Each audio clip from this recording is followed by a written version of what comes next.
الشيطان الرجيم بسم الله الرحمن الرحيم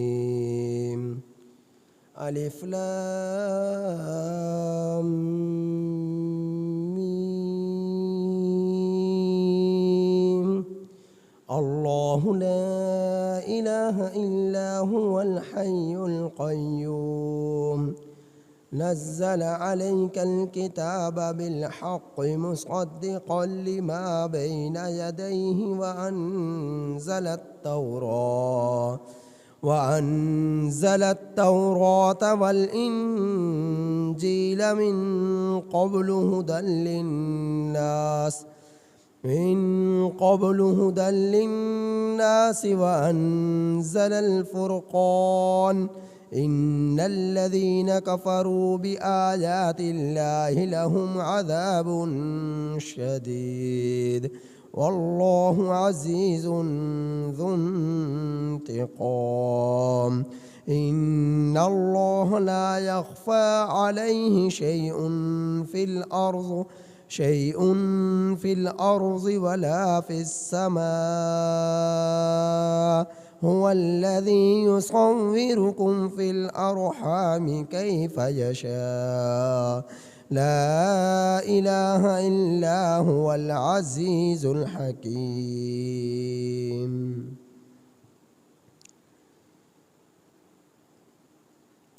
یہ سورہ آل عمران ہے۔ مدینہ المنورہ میں اس سورہ مبارکہ کا نزول ہوا۔ 88 سورتوں کے نزول کے بعد سورہ آل عمران کا نزول ہوا۔ تو جس طرح سورہ بقرہ طویل ہے اسی طرح پر سورہ آل عمران بھی طویل ہے۔ لمبی صورتوں میں اس سورہ مبارکہ کا شمار ہوتا ہے۔ مدینہ المنورہ میں اس سورہ مبارکہ کا نزول ہوا۔ اس سورہ مبارکہ میں 200 آیات ہیں اور 20 رکوعوں پر یہ سورہ مبارکہ مشتمل ہے۔ اس سورہ مبارکہ میں اللہ جل جلالہ کی ذات غرامی سے متعلقہ عقلی اور نقلی دلائل پیش کیے گئے ہیں۔ تو اس سورہ مبارکہ کی ابتدائی آیات کو سماعت فرمائیے۔ الف لام میم واللہ اعلم بمرادہ۔ اس کا معنی، اس کی مراد اللہ اور اللہ کے رسول کے درمیان راز ہے۔ اللہ اور اللہ کے رسول ہی زیادہ جانتے ہیں۔ الف لام میم یہ حروف مقطعات میں سے ہے اور حروف مقطعات کا معنی اور مفہوم کیا ہے وہ اللہ اور اللہ کے رسول کے درمیان راز ہے، وہی بہتر جانتے ہیں۔ اللہ لا الہ الا ہو، اللہ وہ ہے کہ اس کے سوا کوئی معبود نہیں۔ الحی وہ زندہ ہے، القیوم وہ قائم رکھنے والا ہے۔ نزل علیک الکتاب اتارا اس نے آپ پر کتاب کو، بالحق حق کے ساتھ، مصدقا تصدیق جو کتاب تصدیق کرنے والی ہے ان کتابوں کی، لما بین یدیہ جو اس سے پہلے ہیں، وانزل التوراۃ اور اتارا تورات کو، والانجیل اور اتارا انجیل کو، من قبل اس سے پہلے یعنی قرآن کریم سے پہلے، ہدی للناس ہدایت ہے یہ کتاب لوگوں کے لیے، وانزل الفرقان اور اتارا قرآن کریم کو،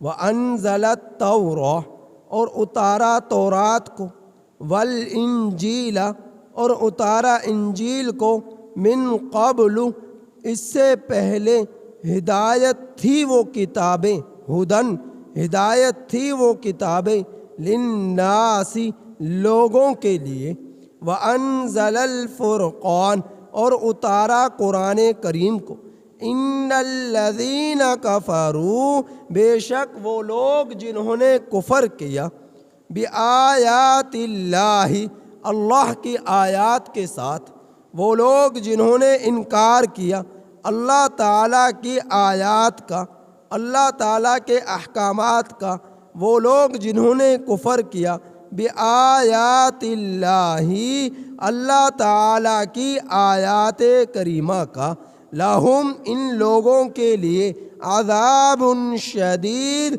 سخت عذاب ہے، واللہ عزیز ذو انتقام اور اللہ تعالی زبردست انتقام والے ہیں، ان اللہ بے شک اللہ تعالی لا یخفی علیہ شیء فی الارض اس پر کوئی چیز مخفی نہیں رہ سکتی، فی الارض زمین میں، ولا فی السماء اور نہ ہی آسمان میں، هو الذی یصورکم وہی وہ ذات ہے جو تمہاری تصویر بناتا ہے، فی الارحام رحموں میں، کیف یشاء جیسا چاہے، لا الہ الا ہو اللہ کے سوا کوئی معبود نہیں، العزیز جو زبردست، الحکیم حکمت والا ہے۔ تو سورہ آل عمران کے اندر جو ہے اللہ جل جلالہ نے پوری صورت میں حضرت عمران علیہ السلام اور ان کی اولاد کا تذکرہ فرمایا ہے۔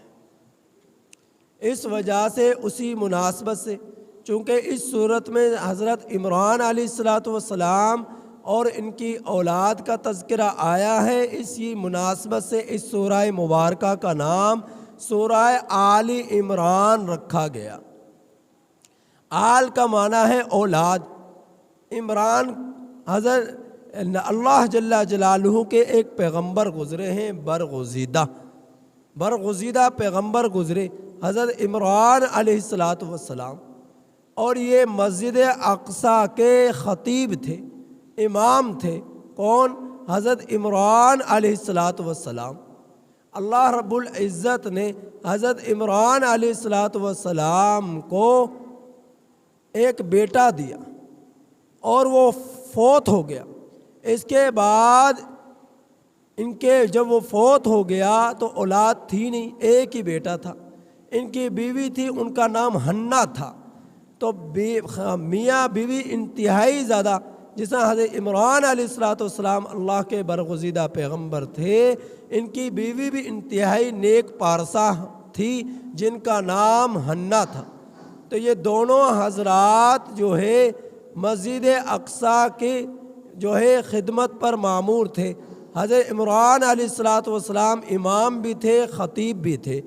تو ان کو یہ بڑھاپے میں پہنچ چکے تھے اور ان کو اللہ نے جو بیٹا دیا، پریشان ہوئے کہ ایک بیٹا تھا وہ بھی فوت ہو گیا، اور اب مسجد اقصیٰ کی خدمت پر کوئی ہماری اولاد ایسی نہیں کہ مسجد اقصیٰ کی خدمت کر سکے، مسجد اقصیٰ کی خدمت کر سکے اور اس کی ذمہ داریوں کو سنبھال سکے۔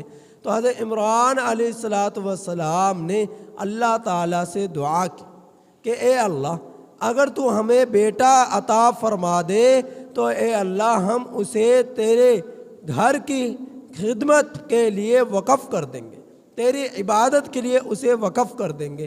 تو اللہ تعالیٰ نے آپ کی دعا کو قبول فرمایا، لیکن بیٹے کے بجائے بیٹی عطا فرمائی، اور اس بیٹی کا نام تھا حضرت مریم علیہ السلام۔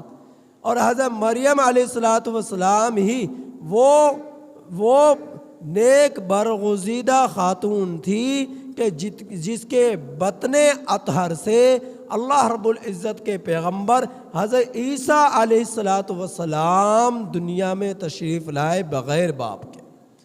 یہ اللہ تعالیٰ نے اپنی حکمت اور قدرت سے بغیر باپ کے حضرت عیسیٰ علیہ السلام یعنی کسی مرد کا جو ہے کوئی دخل نہ تھا، شادی ہوئی نہیں تھی، اور کسی بھی غیر مرد نے، کسی بھی انسان نے آپ کو چھوا نہ تھا، آپ نیک پارسا مطہرہ خاتون تھی، تو آپ کے بدن مبارک سے اللہ تعالیٰ نے حضرت عیسیٰ علیہ السلام کو پیدا فرمایا۔ تو حضرت مریم علیہ السلام جب تشریف جو اللہ تعالیٰ نے دنیا میں بھیجا، تو آپ کو حضرت عمران علیہ السلام نے مسجد اقصیٰ کے لیے وقف کر دیا، تو آپ مسجد اقصیٰ میں ہی رہتی اور وہیں پر عبادت کرتی۔ ایک آپ کے لیے مختص ایک حجرہ شریف تھا مسجد اقصیٰ سے متصل، جس میں آپ عبادت کیا کرتی تھی۔ تو اس سورہ مبارکہ میں حضرت عمران علیہ السلام اور آپ کی بیٹی حضرت مریم علیہ السلام اور آپ کی اولاد کا تذکرہ ہے۔ تو حضرت عیسیٰ علیہ السلام کے بعد یہ کوئی دنیا میں پیغمبر نہ آیا، یہ آخری پیغمبر اور رسول تھے، اور ان کی اولاد بھی نہ تھی۔ حضرت عیسیٰ علیہ السلام کی شادی بھی نہ ہوئی۔ تو آپ جب 33 تقریباً برس کے تھے، 33 برس کی عمر میں اللہ جل جلالہ نے حضرت عیسیٰ علیہ السلام کو دنیا سے آسمانوں کی طرف زندہ اٹھا لیا۔ آپ کی شادی نہ ہوئی تھی، تو اسی حالت میں آپ کو کفر سے، کافروں کے جو ہے مکروں سے بچاتے ہوئے، ان کے جو ہے ہیلے اور مکر سے بچاتے ہوئے، جو آپ کو وہ تکلیف دینا چاہتے تھے، شہید کرنا چاہتے تھے، اللہ تعالیٰ نے زندہ آسمانوں پر اٹھا لیا۔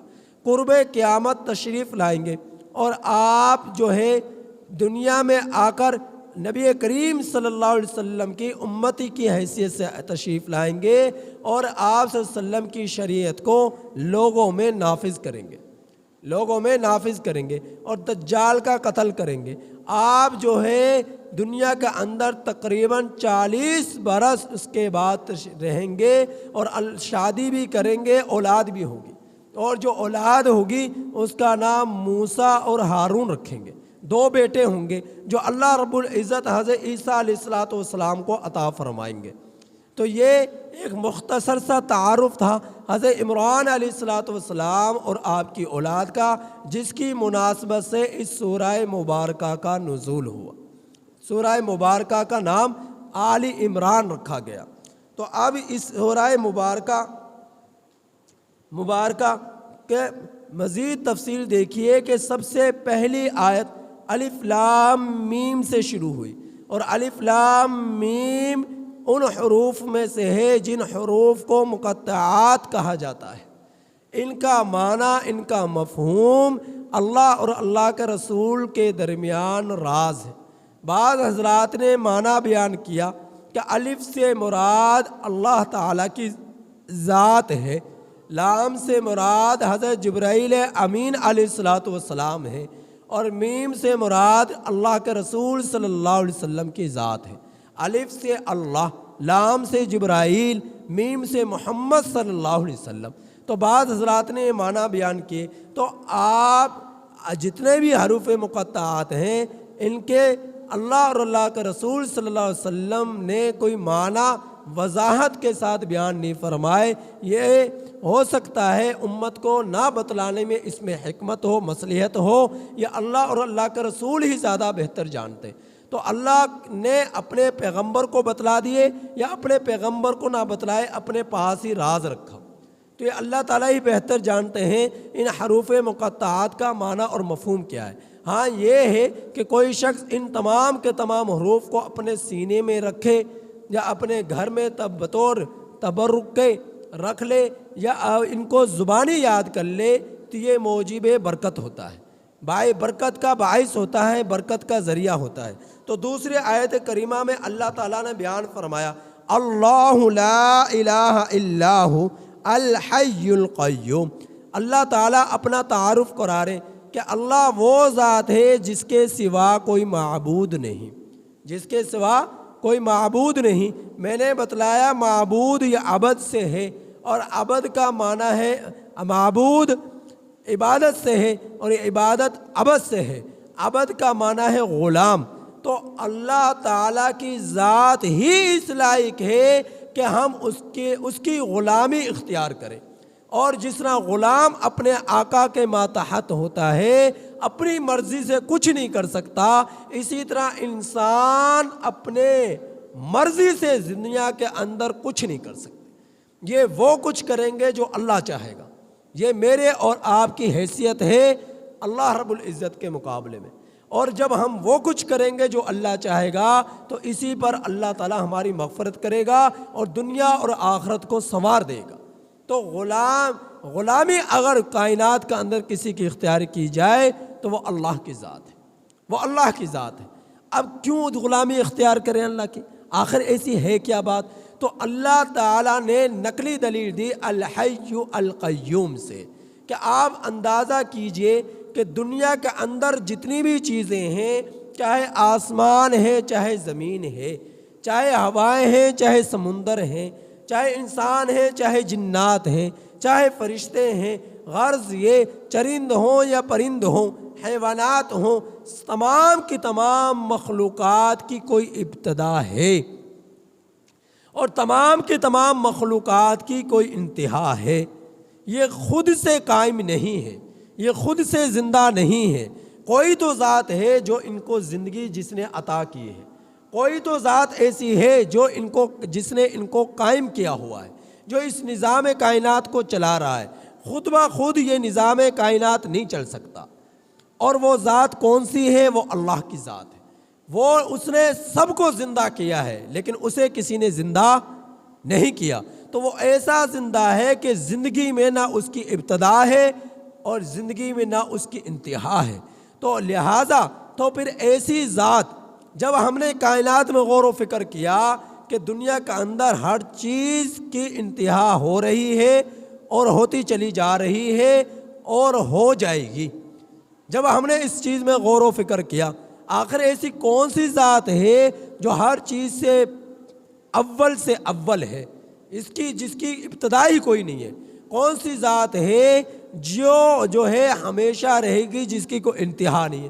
تو ہمیں معلوم یہ ہوا وہ اللہ کی ذات ہے، ہمیں معلوم یہ ہوا وہ اللہ کی ذات ہے۔ پھر ہم نے یہ دیکھا کہ ہم بغیر اپنے جو ہے غلہ زمین میں ڈالنے کے، وہ دانہ جو ہے ایک پودے کی شکل اختیار نہیں کرتا، بغیر زمین پر محنت کیے بغیر وہ زمین غلہ اناج جو ہے کہ پیداوار ظاہر نہیں کرتی، بغیر انسان آٹا گوندنے کے وہ آٹا نہیں گونتا، بغیر انسان کے روٹی بنانے کے وہ روٹیاں نہیں بنتی، بغیر انسان کے لقمہ توڑنے کے جو ہے بھوک نہیں ختم ہوتی، بغیر اس کو حلق سے نیچے اتارے جانے سے انسان کی بھوک ختم نہیں ہوتی، پانی حلق سے نیچے اتارے بغیر انسان کی پیاس نہیں بجھتی۔ تو پھر جب ہر چیز میں انسان محتاج ہے، اگر کوئی کسی کو محتاجگی نہیں تو وہ اللہ کی ذات ہے۔ جب اللہ کی ذات کسی بھی چیز کی محتاجگی اللہ کے تعالیٰ کی ذات کو نہیں، اور ہر چیز کسی نہ کسی زمرے میں کسی نہ کسی چیز کی محتاج ہے، اللہ کی ذات کسی چیز کی محتاج نہیں، اور ہر چیز کو وجود دینے میں انسان کا کہیں نہ کہیں دخل ہے، اور وہ چیز انسان کی محنت سے وجود میں آتی ہے۔ تو یہ بغیر کسی بنائے جانے والے کے بغیر کائنات کس طرح بن سکتی ہے؟ آسمان کس طرح بن سکتا ہے؟ زمین کس طرح بن سکتی ہے؟ ہواؤں کا نظام، بارش کا نظام، انسان کے دل کی دھڑکنیں کس طرح چل سکتی ہے؟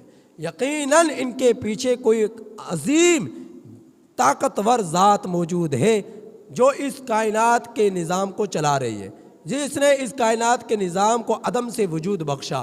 تو وہ ذات کون سی ہے؟ وہ اللہ کی ذات ہے، وہ اللہ کی ذات ہے۔ عقلی طور پر بھی انسان جو ہے، عقلی طور پر بھی انسان کو معلوم، جب غور و فکر کرتا ہے تو پتہ چلتا ہے اللہ ہی کی ذات وہ ہے کہ جس کی عبادت کی جائے، جس کے سامنے جھکا جائے، جس کی غلامی حقیقی طور پر اختیار کی جائے۔ تو یہ اللہ لا الہ الا هو الحی القیوم بتلا رہا ہے، لہذا اسی کی غلامی اختیار کر اس کو رب مان کر اس کی عبادت کی جائے۔ اللہ رب العزت نے نبی کریم صلی اللہ علیہ وسلم پر کتاب کو نازل کیا حق کے ساتھ۔ یہاں الکتاب سے مراد قرآن کریم ہے۔ پھر یہ کتاب ایسی ہے جو اپنے سے پہلی کتابوں کی تصدیق کرتی ہے، چاہے وہ تورات ہو، چاہے وہ زبور ہو، چاہے وہ انجیل ہو، اپنے سے پہلے پیغمبروں کی بھی تصدیق کرتی ہے۔ جتنے بھی انبیاء اکرام علیہ الصلوۃ والسلام تشریف لائے، جتنے بھی انبیاء اکرام علیہ الصلوۃ والسلام تشریف لائے، تو قرآن کریم تمام نبیوں کی، پیغمبروں کی تصدیق کرتا ہے، تمام کتابوں کی تصدیق کرتا ہے۔ اور اللہ کے رسول صلی اللہ علیہ وسلم نے انبیاء اکرام علیہ الصلوۃ والسلام کے حالات بتلائے، قرآن کریم میں بتلائے گئے۔ تو ہر پیغمبر نے، جتنے بھی انبیاء اکرام آئے سوائے چند کے، کسی نے کسی کا زمانہ نہیں پایا، کسی نے کسی کے چہروں کو نہیں دیکھا، کسی نے کسی کے زمانے کو نہیں پایا۔ پھر کیا وجہ ہے کہ ہر پیغمبر ایک ہی دعوت دے رہا ہے کہ کلمہ پڑھ لو، لا الہ الا اللہ تفلحون، تم سب کے سب کامیاب ہو جاؤ گے۔ یا ایھا الناس قولوا لا الہ الا اللہ تفلحون، اے لوگو تم سب کے سب کہہ اٹھو لا الہ الا اللہ، لا الہ الا اللہ تفلحون، تو تم لوگ کیا ہو جاؤ گے؟ کامیاب ہو جاؤ گے۔ ہر پیغمبر نے یہی دعوت دی۔ اب اس دعوت میں پیغمبروں میں تفریق نہیں ہے کہ کسی نے اور دعوت دی، کسی نے اور دعوت دی، تمام کے تمام پیغمبر ایک ہی کلمے کی دعوت دے رہے ہیں، جبکہ تمام کے تمام پیغمبروں نے ایک دوسرے کا زمانہ نہیں پایا۔ تو یہ انسان کے عقلی طور پر بھی انسان جب غور و فکر کرتا ہے تو بے ساختہ قرآن کریم کے مضامین پر ایمان لاتا ہے، یقین رکھتا ہے، اللہ کے رسول صلی اللہ علیہ وسلم پر ایمان اور یقین رکھتا ہے بے ساختہ، کہ کوئی پیغمبر نے 1,24,000 یا 2,24,000 انبیاء اکرام کو بیش تشریف لائے، ہر پیغمبر ایک ہی دعوت دے رہا ہے، جو اس بات کی دلیل ہے کہ وہ تمام کے تمام برحق پیغمبر تھے، ان کی دعوت بھی برحق دعوت ہے۔ اب اگر کوئی اس دعوت کو قبول کرے گا، اسی کے لیے بخشش ہے، اس کی کے لیے نجات ہے۔ اللہ تعالیٰ سے دعا ہے کہ اللہ تعالیٰ ہم میں سے ایک کو سمجھ عطا فرمائے۔